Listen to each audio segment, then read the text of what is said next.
Welcome to Pro-Life Live, the program run by the students where we bring the experts and they bring the answers to discuss all things pro-life. Welcome everyone to Pro-Life Live, the program run by the students where we bring the experts and they bring the answers. I'm Michael Lopez, and tonight we are joined by the one and only Seth Gruber. Seth is a pro-life advocate and speaker. He's also the host of the amazing, I'm telling you, this podcast will change your life, the amazing podcast, Unaborted. You can get that on any podcasting service platform and YouTube by stream. Seth, okay. How are you doing, sir? Doing well, man. Yeah, just got back from Michigan recently, and then immediately had 4 services at a church on Sunday, and now I'll be in California until the end of the year. So wow, I'm done with out of state travel at least. Yeah.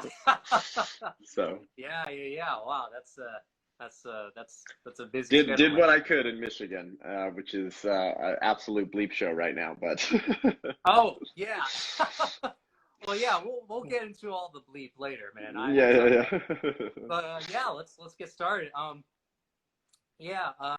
Seeing how you kind of make a living off it. Why are you pro-life, Seth? So, I mean, I grew up in the pro-life movement, so I always cared about it, but just like many people grow up in religious circles doesn't necessarily mean that they're going to continue to follow Christ if you're a Christian or, whatever your religion is. So sure, my upbringing had a lot to do with it, but it was my own decision. It wasn't purely because of how I was raised. I could have just kind of acknowledged what my mom had done in the movement and kind of gone and nodded and said, that's cool, and kind of gone my own way. But it was my senior year of high school that I did my senior project on abortion. Long story short, I volunteered at a pro-life organization in Orange County, and they had me scan dead baby photos of first trimester abortions and categorize them in their database. So I'm 18 years old and I'm staring at literally limbs the size of quarters, but they're entirely developed, just a little bit smaller, blood all over the table, limbs all over the table. And I'm going, holy, I mean, I knew abortion was bad, but I didn't know how bad. And many pro-life people, they're pro-life and they believe abortion is bad. Many Christians will sort of pay lip service to the pro-life movement and they'll say that abortion's bad, but very few people know how bad. And until you see what abortion is and does to the unborn child, you can't really wrap your mind around it. Words fail us when describing something as horrific as the limb dismemberment of tiny humans. And so that was kind of the turning point for me, was seeing abortion, and then went off to college, started a Students for Life club, and sort of the rest is history. So that would be the sort of the long answer. The short answer is because it's the greatest human rights violation in human history, and I believe I'm going to stand before God and give an account as to what I did to end the genocide of his baby image bearers. And I believe I'm going to be judged, and our generation is going to be judged for our complicity in abortion in the same way that German Christians were judged for their complicity in the Holocaust, and American Christians were judged for their complicity in slavery in the 1850s. Good answer. Very historical too. I like that. As I mentioned before, Seth, you are the host of the podcast Unaborted. I know you mentioned how you got involved with the pro-life movement. How did you come to create the podcast Unaborted? What did you feel? What kind? I just kind of saw that wasn't out there that you right. want. Yeah, I kind of saw a gap in the pro-life movement, and not a gap in the sense that it was something I was trying to take advantage of, but more of a gap in the sense of a need. You know what I mean? And so I've been speaking publicly on the issue of abortion since I was 18 or 19. I'm 29 now, but professionally since I was 24 when I joined Life Training Institute as their West Coast director. And so I spoke for about 2.5 years professionally and traveled, and then I went into sales for about 1.5 years for sort of family reasons. And then I was like, man, I think I'm supposed to come back to this full time. So I came back a little over a couple of years ago, and I was doing full-time speaking for about just under 1 year. And then I realized, man, there's really nothing out there. There's a few, I can name them, and I'm not going to disparage them. I'm not going to talk down on any of the pro-life podcasts, but I'm aware of all of them. And I was like, I'm not seeing the type of political, cultural ideological analysis that I think is necessary for this generation, because I think we're seeing a lot of people in Gen Z, they want to dive deeper into ideas.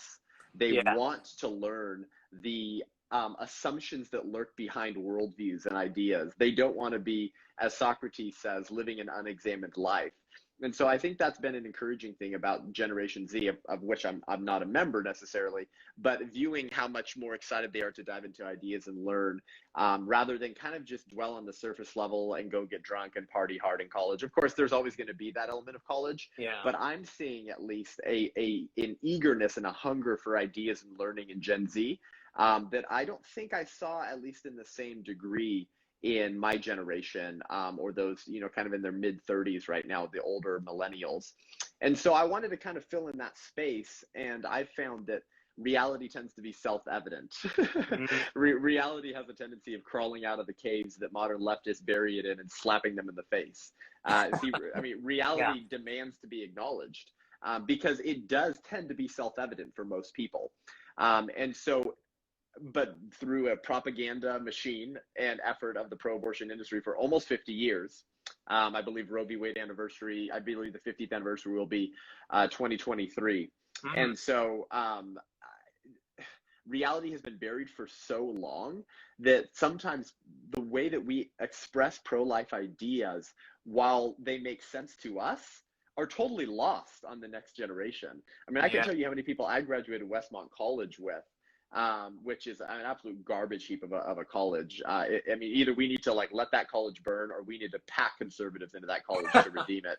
But this is the state of Christian academia now. So I graduated so many friends now who are just embracing the most silly ideas about personhood and the unborn, that they just do not view as a full person. And they're saying we shouldn't vote, or they're saying, I'm going to vote for Biden because I am a pro-life Christian. That's why I'm for the pro-life evangelicals for Biden. I mean, just ridiculous, unexamined life and ideas. And so I wanted to sort of dive into those ideas at a deeper level, but also making it accessible. I didn't want to be like a armchair theologian or professor, who's just all about ideas. I wanted those ideas to lead to action. And I think, as from a Christian worldview, if you're a Christian, that's what the right ideas demand, right? I mean, Scripture says that faith without works is dead. Show me your faith without your works. I'll show you my faith by my works. Let us not love by words and in deed, but with words and in truth. I mean, orthodoxy must lead to orthopraxy. Right belief must lead to right action. And so that's a very, very long-winded answer. I kind of just got on a rabbit trail there, but I wanted to provide a space for people who were pro-life, who were Christian, who were attitudinally opposed to abortion, but had never done anything meaningful to stop abortion, right? Greg Cunningham, my godfather, once said that there are more people working full-time to kill babies than there are working full-time to save them. That's because killing babies is very profitable, while saving them is very costly. So costly that large numbers of people who say they oppose abortion, so orthodoxy, are not lifting a finger to stop it. Mm-hmm. And those that do lift a finger do just enough to salve the conscience, but not enough to stop the killing. Yeah. And that's a stinging rebuke on the Church of Christ. What my godfather's saying there, and he's one of the godfathers of the pro-life movement as well, is that too many Christians, their pro-life beliefs stop at their lips. And the only way that their resistance to the forces of evil manifests itself is through words and paying lip service to the value of unborn children and to the horror of the abortion industry, while doing nothing to stop it. And so I want to inspire people with the ideas necessary to inspire them to action. I want to give them the tools of thought. I want to create moral and spiritual clarity, which I believe, if it's created correctly, will lead to political clarity. If we get the moral and spiritual clarity right, it will demand political action. And those who say they get the moral and spiritual clarity of abortion, like Tim Keller and Piper, they say the right things. They say they have moral and spiritual clarity, but then they say, but political abdication of duty or political neutrality is okay. Mm-hmm. So in other words, you don't believe the unborn to be fully persons, or if you do, their blood doesn't run deep enough or hot enough to warrant your political intervention. Yeah. So that's what Unaborted is all about, is getting people fired up, inspired, giving them the tools of thought to engage on the battlefield of abortion. And then, if people disagree with me or in the middle of the fence, I think I'll persuade them as well. But it is geared towards people who share our beliefs but aren't doing anything. Yeah. And that's what I got from watching your program, too. It's a great program, stuff. Love it. It's kind of, I think of think of sometimes the prophets, who yell at the Israelites, come on, wake Right. up, guys. You're Yeah, not doing anything. that's right. Yeah. But it's really great, man, and I'm really glad that you're doing this. I'm sure you're blessing a ton of people with your work. Thank you. But Yeah. before we move on to our special topic of the night, I want to address the audience on one thing. When it comes to politics, the abortion issue is a human rights issue, and as you That's have right. said, Seth, it is. And it really shouldn't matter what side of the political aisle you're on, whether you're a Democrat or a Republican. It shouldn't really matter. And I'd like to point out that yes, we are biased because we are pro-life, and being pro-life, a pro-life program, we obviously want pro-life candidates to be elected and to propel the pro-life movement. But however, despite all that, it doesn't matter what side of the political aisle you're on. Abortion is a human rights issue, and I don't know if Seth, you want to add anything to that, but Yeah, I mean, those who don't think it's a human rights violation, are simply living in absolute echo chambers, right? They're addicted to ideology. They've eaten the rotten fruit of the sexual revolution, and now their teeth are completely rotten. And we can smell it and we can see it, and you look ridiculous. But they're so convinced that the fruit they're eating is just an Edenic fruit, but really it's rotten inside. And that fruit stems directly from the sexual revolution, right? This idea that whatever feels good, do it. If it's good for you, do it. My truth, and you don't get to impose your beliefs on me. This idea that truth is completely relative. So even if the science proves that the unborn is biologically human, it doesn't matter if I don't feel that way. This is not my truth. I'm just saying my truth. Yeah, well, your truth is wrong, right? As Lecrae said before he enrolled in the school of wokeism, what if my truth says your truth is a lie? Is it still true? yeah. I mean, so this ridiculous idea that we can just live according to our own truth and just turn a blind eye to literally, objectively true human rights violations in order to just appease ourselves and our own appetites, which are purely sexual appetites. That's what abortion is all about, is I want sex without responsibility. I Yeah. want sex without contraception. And oops, if it doesn't work or I don't use it, I'll just eliminate the problem. Well, the problem has a name that you haven't given them yet, that God knows, and that's a human being created in his image. And so the only way to maintain human equality is to ground human rights in the only thing we have in common, a human nature. And Yeah. that human nature began at the moment of conception. So, of course, it's a human rights violation. I think a lot of people know that deep down, but admitting it would destroy their ability to justify their sexual libertinism. Right. Yeah. And then now, moving on from the human rights issue to the political issue, which I know we had a very exciting and hectic event as Americans that started yesterday, and it's still on everyone's mind, the election. Yeah. Now, I don't want to ask of any predictions. However, seeing how it's anyone's game right now, really, what do you believe is gained with a Trump win versus a win with Biden? Yeah, I mean, for the pro-life movement, it's absolutely vital that President Trump wins. I mean, Kamala Harris is probably the most radical pro-abortion politician in the country, and possibly in American political history. I mean, this is a woman who raided the apartment of David Daleiden and tried to jail him and Sandra Merritt in order to keep them from releasing any more damning footage that exposed Planned Parenthood for breaking federal law and selling dead baby body limbs on the black market. I mean, this woman is a very sick person, of course, and of course she hates Catholics and the pro-life movement. The majority of the pro-life movement is Catholics. Asking that previous judge a few years ago whether his membership in the Knights of Columbus should disqualify him as serving as a judge. Because aren't you a bigot? I mean, aren't you a bigot really because you're a Catholic? I mean, and of course, anti-Catholic bigotry has a very comfortable home in the Democratic Party. And so the Biden-Harris political ticket will be to the unborn what Hitler was to the Jews. And babies will be rounded up for slaughter like no other time in American political history. We also know this because the abortion industry's big push right now, as you probably well know, is the abortion pill, telemedicine abortions, shipping it directly to women's mailboxes. And we've got Theodore Huang, Chuang, a district court judge, who told the FDA, listen, you cannot enforce your REMS requirement, your risk evaluation mitigation strategy, safety regulations, which in short tell the abortion industry that the only way they can give out the abortion pill is through an in-person evaluation with the woman obtaining the abortion pill before she gets it. The reason why the FDA has that in place is for two very, very important reasons. Firstly, it's to diagnose or eliminate the possibility of an ectopic pregnancy. So if the baby implants in the fallopian tube rather than the uterine wall, you kind of need to know that, because if you leave ectopic pregnancies untreated, the fallopian tube will burst and mom and baby will die. And if you take the abortion pill while you have an ectopic pregnancy, you could also die as the mother. Yeah. So it's kind of important to make sure that you're not giving a woman with an ectopic pregnancy the abortion pill. That's the first reason, because in these in-person evaluations, they perform an ultrasound.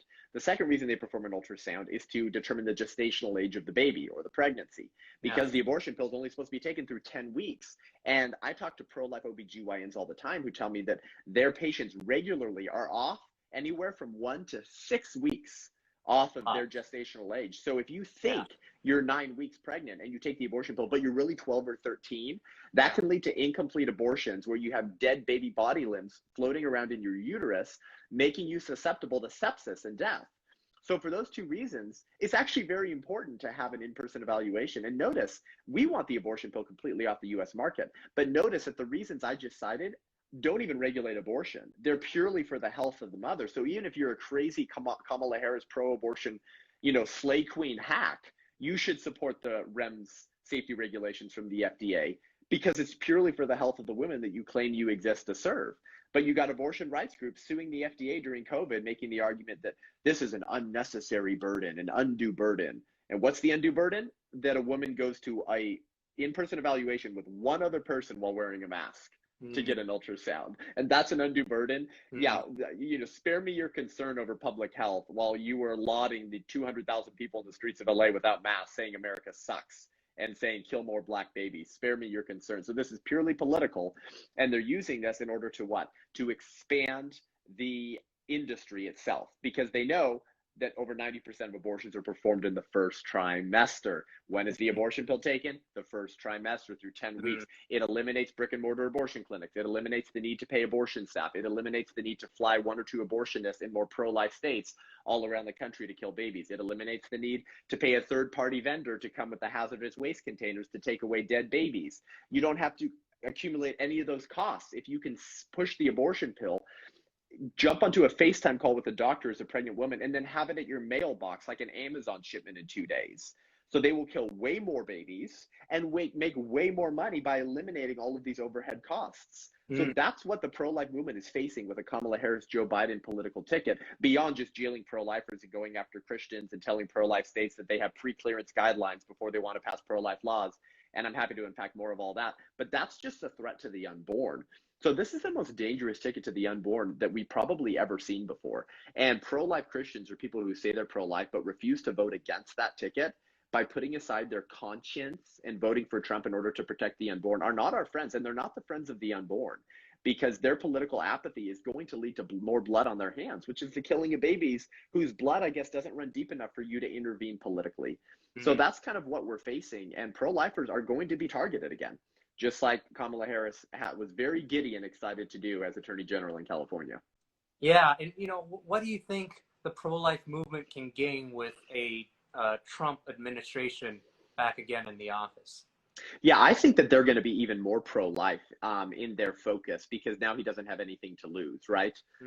If he gets reelected, of course. No 3 terms. So, I mean, I think we're going to see a lot of really good legislation, even better than the first term from the Trump administration, for many other reasons than just life. But I think even especially on life, Trump does have steel in his bones, and he was willing to sign the Born Alive Abortion Survivors Protection Act as an executive order that Ben Sass from Nebraska tried 2 different times to get passed, but Senate Democrats exposed that they're not just the party of abortion, they're the party of flipping infanticide, because only 3 Senate Democrats voted for the anti-infanticide bill sponsored by Ben Sass, which didn't regulate the killing of babies in the womb at all. It just regulated the killing of babies outside the womb. Of course, Democrats say, well, infanticide's already illegal. Yeah, well, killing black people for no reason is also illegal, but last year, Senate Democrats passed a bill, or in 2018, making lynchings a federal hate crime. Yeah, but killing people is already illegal regardless of how you do it. So it's just more political hogwash. They don't care about their standard or rule, which in this case they're saying is, well, we don't need legislation against something if it's already illegal to do that thing. Well, it's already illegal to kill black people regardless of how you do it, but you still wanted to make lynching a federal hate crime.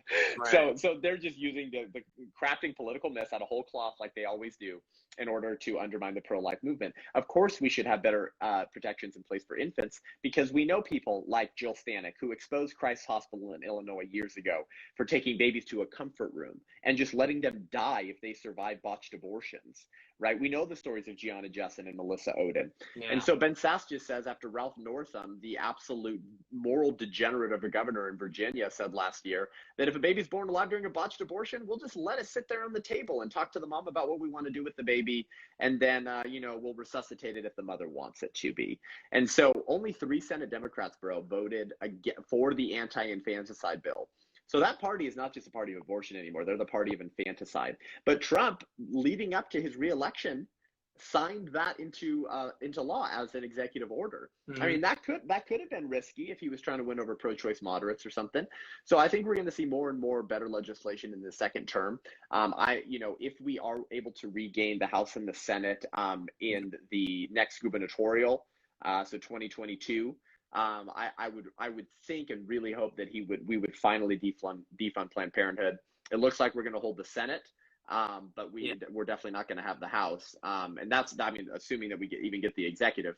Yeah. So I think we're going to see a lot of better things from the administration. I think Pence is really going to step up his game on life, kind of as the fairy in the ear of the president as well. So yeah.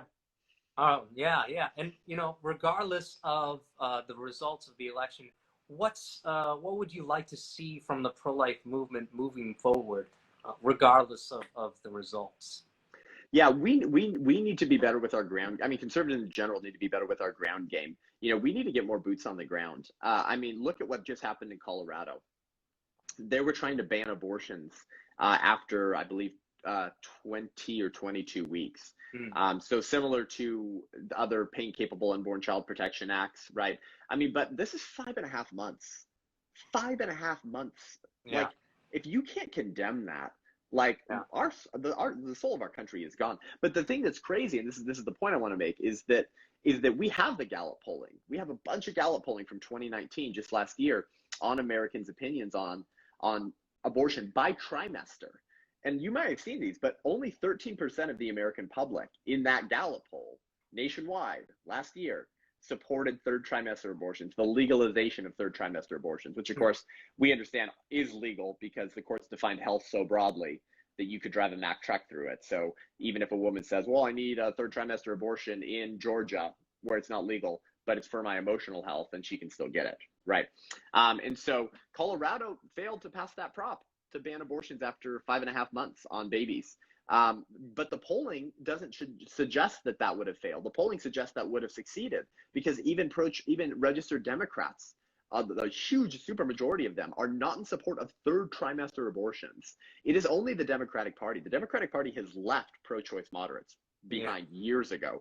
So why did we fail that? Because of the $7 million smear campaign and propaganda campaign from abortion rights activists in Colorado, who do what they always do. They craft political myths out of whole cloth, insinuating that this is just sort of a subterfuge political attempt by Republicans to ban abortions at earlier stages than the legislation says. But that's always a lie. We're trying to save savable babies while we can, given current political realities. And that bill failed, which is just absolutely radical. And so what does that tell us? Unfortunately, the other side is sometimes more committed to death than we are to life. Now, I don't say that necessarily against the pro-life movement, but very largely against the Christian church in America, who ought to be leading the front lines. The church and the pro-life movement should basically be inseparable in America. They should be functionally the same institution and movement, because Christians are the people who are predisposed to protect life. I'll say Judeo-Christian worldview proponents are people who are predisposed to protect the unborn because they believe that every human being is created in the image of God. What other theological firepower do you need to provide the incentive and passion to defend life? And yet the church has separated themselves from the pro-life movement forever. And so I think we need to get our boots on the ground. We need to be better at our ground game. We need to get pro-life Christians, Protestants, Catholics, Jews running for office We need to be working with churches who are waking up. They're getting woke in the best way to what is happening right now. And we're seeing people waking up. There is awakening in the church right now, because I think the left has pushed the envelope so far that God is waking people up, and they're like, holy moly, what the F happened? Well, what happened was you fell asleep at the wheel in the 1950s when the church adopted the premise that, well, we can't be involved in politics. Doesn't the Constitution say somewhere in there, I don't remember, but somewhere about a separation of church and state? So within the lack of moral teaching from the church in the public square, the left filled in all those institutions and got into those positions of power and started communicating their moral teachings, which are based on secular humanism, which are based on the idea that we're just pounds of flesh. And the skin on me, this person here, that's not the real me.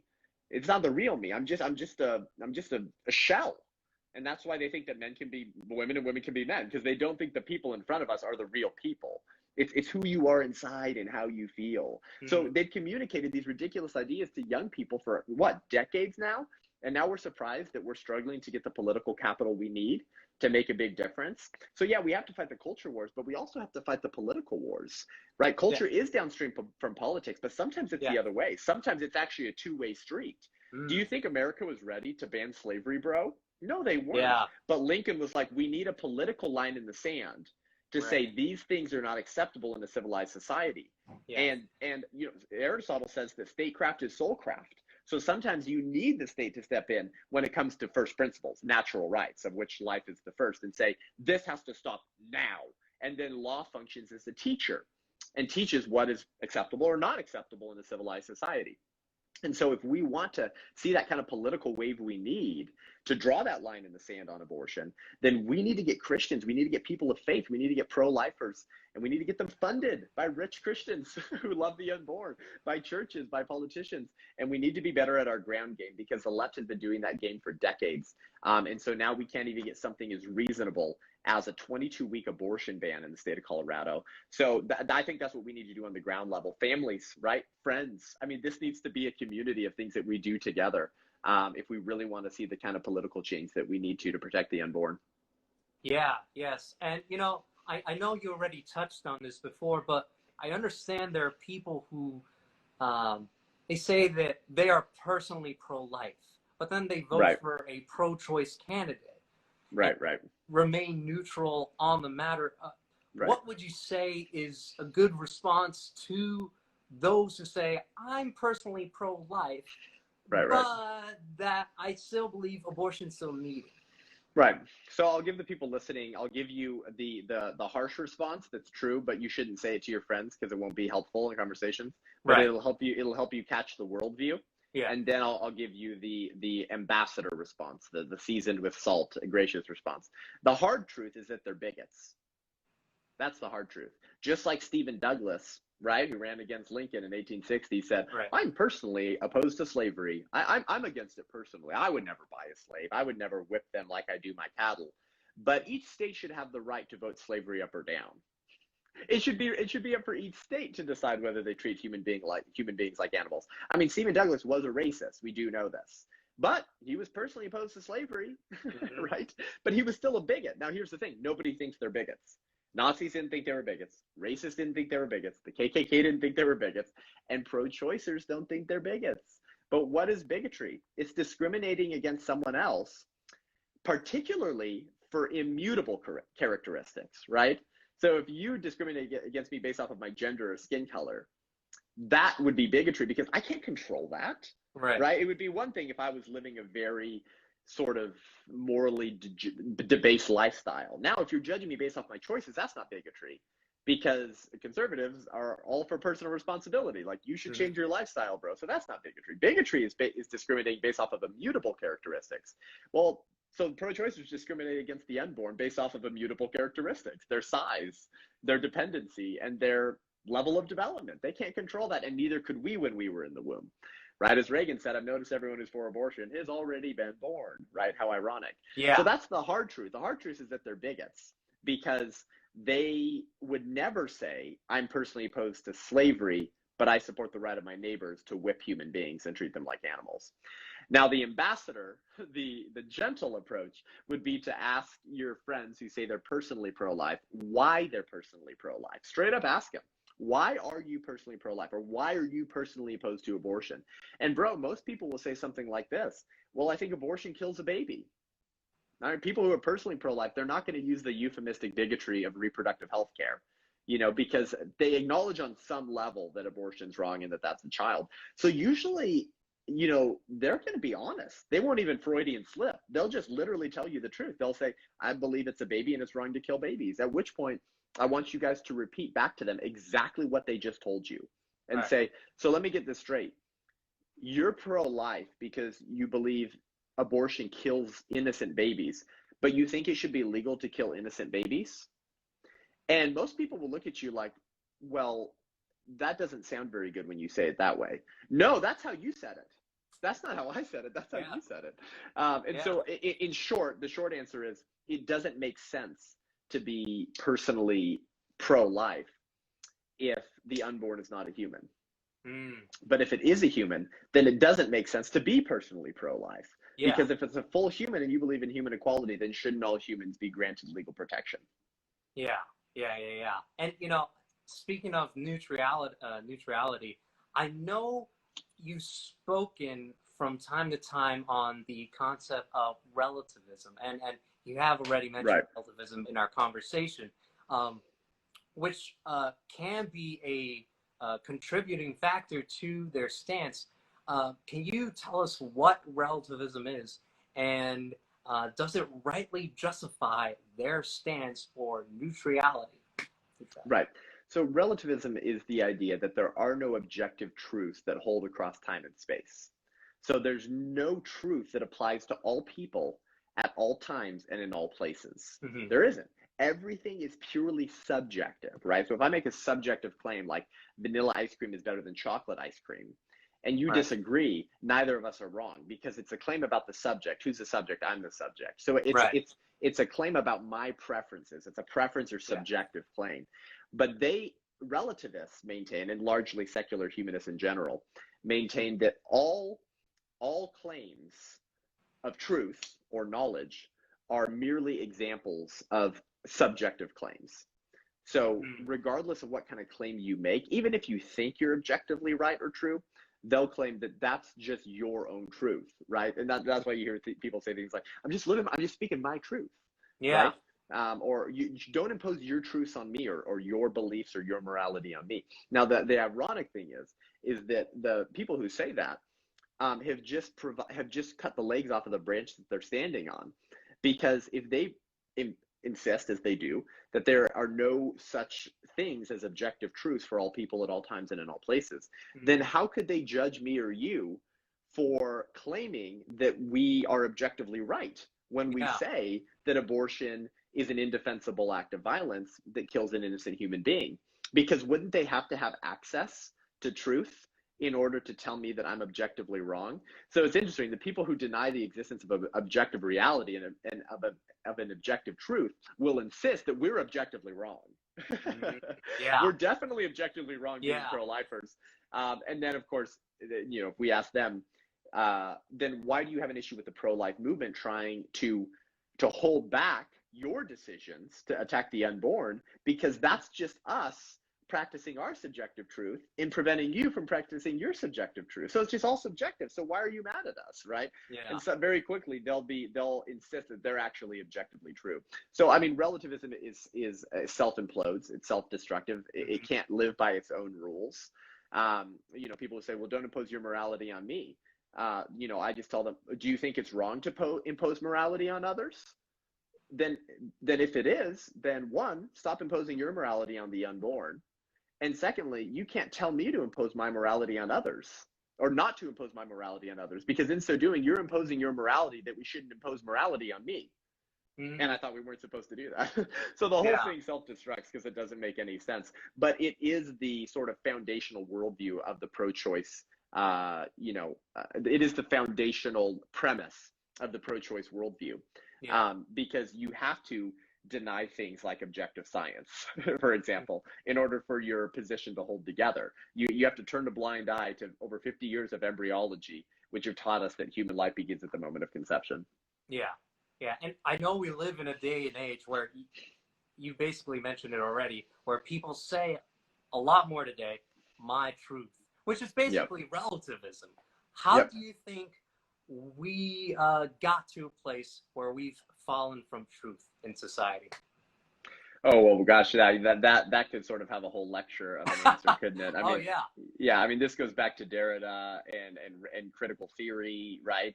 Which predates critical race theory, by the way, right? Critical theory is just, I believe, it's defined as sort of the ruthless criticism of everything that exists, right? So, because there can be no objective truths that hold across time and space. So right. everything must be criticized and critiqued as and of course, and then in critical theory, critical race theory, it becomes all about power classes. It must be critiqued within the lens of power struggles and class struggles and economic struggles and racial struggles. But I mean, these ideas go way back. And then they really came to a fruition in a consequential manner, at least in the sexual revolution. I mean, that's when we were like, holy moly. I mean, what was previously just maybe in the academy and maybe, the assumptions of individual people are now like they're like it's evidencing rotten fruit in the culture. And so I mean, yeah, I mean, I could give a longer answer to that, but in short, these ideas have been being watered for a long time, and they've primarily been being watered in our colleges and in our institutions. And if you want to know what the future looks like in about 20 years, just look at the colleges right now, and they will kind of be a little bit of a crystal globe as to where the world will be, or your country will be, in about 20 years. And for too long, we've kind of laughed at triggered woke leftists on college campuses, and we've said things like, oh, when they graduate, they're going to encounter the real world. Well, no, they didn't change. They took their bad ideas into the real world and started to change the real world. So I mean, ideas have consequences, and bad ideas have victims. And of course, nowhere is that more true than the issue of abortion, based off of the bad idea, like race has said, that not all humans are person. And those ideas always have lots of consequences, and it usually means lots of dead people. But relativism is the fundamental worldview of Hitler. It's the fundamental worldview of Stalin, of Marx. I mean, this is the bottom root belief of secular humanists, of atheists. Mm-hmm. Yeah, falling from truth, we as a society have clearly fallen from a lot of the fundamental building blocks of a society, like the nuclear family. That's right. And, which has definitely left the world in shambles to fatherless homes, and obviously people needing abortions. And I know people use the term postmodernism. What does postmodernism mean, and how do you think this postmodern movement, how do you think it completely took over the world in the last decade? So relativism is just kind of like the ideological father of postmodernism, honestly. So postmodernism doesn't make any sense without relativism. Right. Relativism, if relativism is the soil, postmodernism is the seeds. I mean, that is the fundamental belief that postmodernism is based on. And so postmodernism is sort of the idea that all that matters in life is the macro narrative. The micro narrative, or the meta narrative, right? All that matters is your lived experience, right? So postmodernism is the idea that all that really matters in life is your experience and your truth, what you've experienced in this life. Anyone that claims to have a macro narrative that makes sense of all things, we could call it an objective standard by which to judge right and wrong, by which to judge beauty or ugly, by which to judge good or bad. Anyone who claims to have a macro narrative that makes sense of the world we live in is a bigot, right? And is just trying to impose their view of the world on everyone else, rather than just recognizing reality for the friend that he should be. So postmodernism insists that all that matters is the meta narrative, your individual lived narrative and experience. And I think we see this play out in real time in the abortion debate, right? When we make reasoned arguments for the beliefs that we have, the left insists, yeah, but look at this woman. Yeah, but that's not my story. But that's not my truth, right? I mean, many times in abortion debates between pro-life philosophers and pro-choice activists or professors, many times you'll see pro-choice debaters and philosophers just tell a story. They'll just use their opening statement to tell the stories of women who have had an abortion. It's like, I thought the debate was, is abortion a moral right or a moral wrong? But they don't care about that because Yeah. they're sort of children of postmodernism, which just insists that it's the lived experience, it's your individual story that matters. Mm. So yeah, postmodernism is just sort of the plants that you get when you water the soil of relativism. Would you say that at some point of time, maybe in the 1900s, do you think there was something in particular that sparked this postmodernism? I mean, just like relativism, it goes way back, But Yeah. I think postmodernism took off a lot with the advent of television, right? Yeah. As Neil Postman points out in his book, "Amusing Ourselves to Death," that with the advent of television, we shift from a words-based culture, right, with an emphasis on linear thinking and reading, to sort of an emotions-based one, right, with an emphasis on stories Mm-hmm. and on television, and we think and learn visually far more so than we ever have. And so with sort of the advent of television, postmodernism really took off, because the left was able to tell stories in a far more powerful, meaningful way.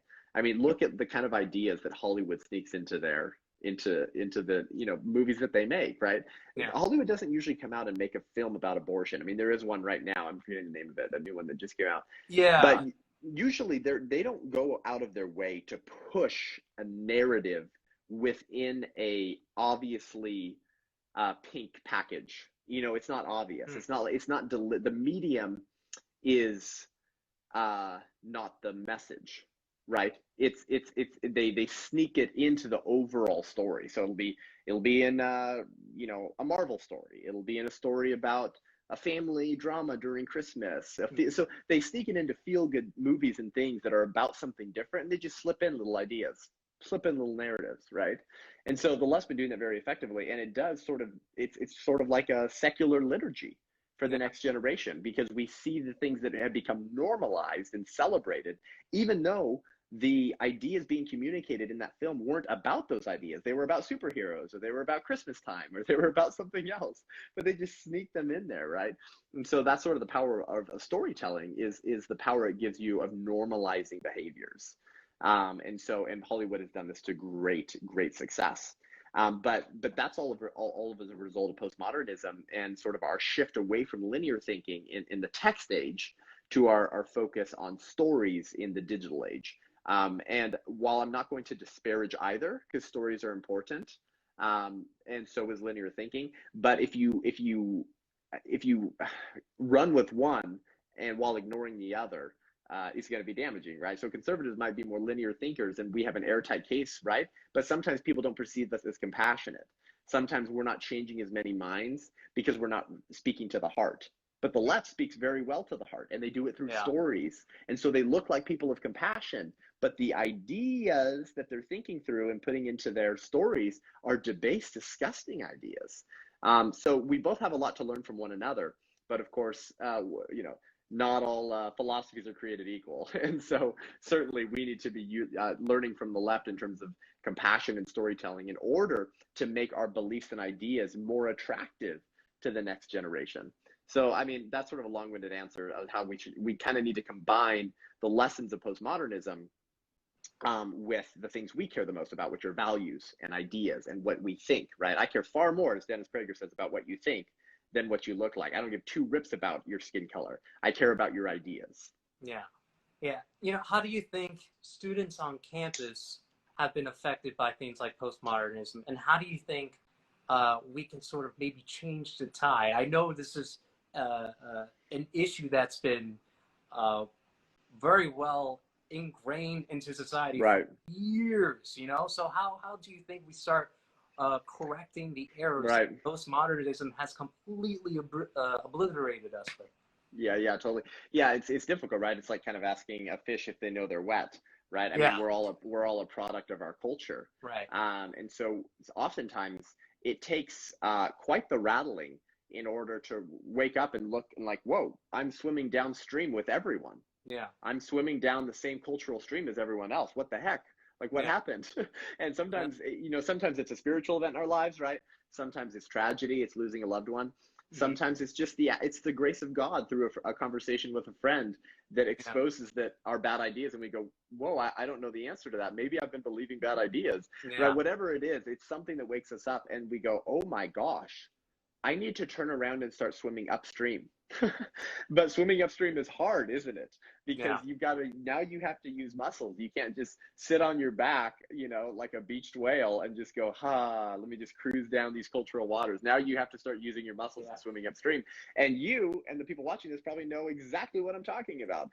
The amount of effort you guys have to put into swimming upstream now is a lot more than even I did. And I just graduated in 2014, man. I mean, our cultural divide and battles have taken off at a likes of which I haven't seen ever, right? I mean, maybe our parents could say, no, you should have been around for the sexual revolution. But I mean, it's been a long time. And so that's very difficult, right? So, I mean, there's a lot we can do, but for people who have already woken up, right? You are woke in the best sense of the word, and you see the bad ideas that are being implemented into the minds of young people. You're able to identify what they believe. I mean, we've seen the studies that the right knows what the left believes pretty well and can articulate it pretty well. The left doesn't know what the right believes. They have no idea. They cannot repeat our ideas to us. And so they usually can't offer a good response to them because they don't know what we believe. They literally think we're bigots. They think we are the strangest aliens ever for thinking things like marriage is a union of one man and one woman. Children fare best when raised by their biological married parents. All humans are persons, including the unborn. Boys are boys and girls are girls. They think we're literally from a different planet for believing that. But the right understands the premises of the left quite well. So for those of you who are already aware of that, it's your duty to wake up your peers to that. It's your duty to have those conversations, sometimes hard ones, with people that you go to college with, the people from your family, but probably particularly your classmates, who, while maybe not being radical leftists like Bernie Sanders, Kamala Harris, Antifa leftists, maybe they're just sort of your mainstream leftist 19, 20-year-old today, right? Because it's very hip to be left today because you're compassionate, right? You just want to steal from the rich to give to the poor so we can all have the same sized house. It's like, no, bro, that's called socialism. It's actually an ideology, and it's actually had a lot of consequences. And so what my sort of encouragement would be to you guys is to, make sure that you can perfectly articulate the premises of the left. So that when you're having conversations with people who disagree with you, you can actually graciously engage in those conversations and be like, is it right for me to say that you believe X? And then fill in the blank and you can probably describe their worldview perfectly. And then they go, yeah, that's what I believe. And they say, okay, if you're open-minded and you're tolerant, would you mind if I kind of explain why conservatives believe differently? And then draw on the lessons of history in terms of what socialism has bred, or of genocide. Right? Nazis said Jews were not persons, racists said blacks were not persons, and pro-choicers say the unborn are not persons. But in each case, they were all biologically human, and the unborn differs from us in the same ways we differ from one another. So if you start creating functions or capacities that one must meet to be a person and have value, you actually destroy human equality for all human beings, because none of us share those functions or capacities equally, right? Be able to articulate these ideas so that you can put yourself in the position to wake up your friends and peers to these matters. Many of them won't be woken up. Many of them will keep their head buried fully in the sand, but you can look yourself in the mirror and say, I did everything I could to swim upstream from this culture of death. And guess what? In stepping out in obedience, particularly if you're a person of faith, then God's going to give you the power. He's going to fill you with the Holy Spirit, and he's going to remind you of the words you need to say. And many people will be woken up and pulled away from that. And I think what Charlie Kirk at Turning Point USA is doing is expose this. They have woken so many thousands of young people up who previously would have described themselves sort of as members of the left. But reality has an annoying tendency of crawling out of the caves that modern leftists buried in and slapping us in the face. And when it does, we would do well to turn the other cheek and say, hello, my long lost friend. Welcome back to my life. So that's your duty. That's our duty, is to wake our friends up to the self-evident nature of reality. Wow. Well, thank you so much, Seth Gruber. He is Absolutely. Seth Gruber from the Unaborted podcast. You can find it on any podcast streaming service or on YouTube to get some really neat visuals. Thanks again for joining us, Seth. And Absolutely. I hope to see you and speak to you again. And absolutely. Keep up the hard work. All righty.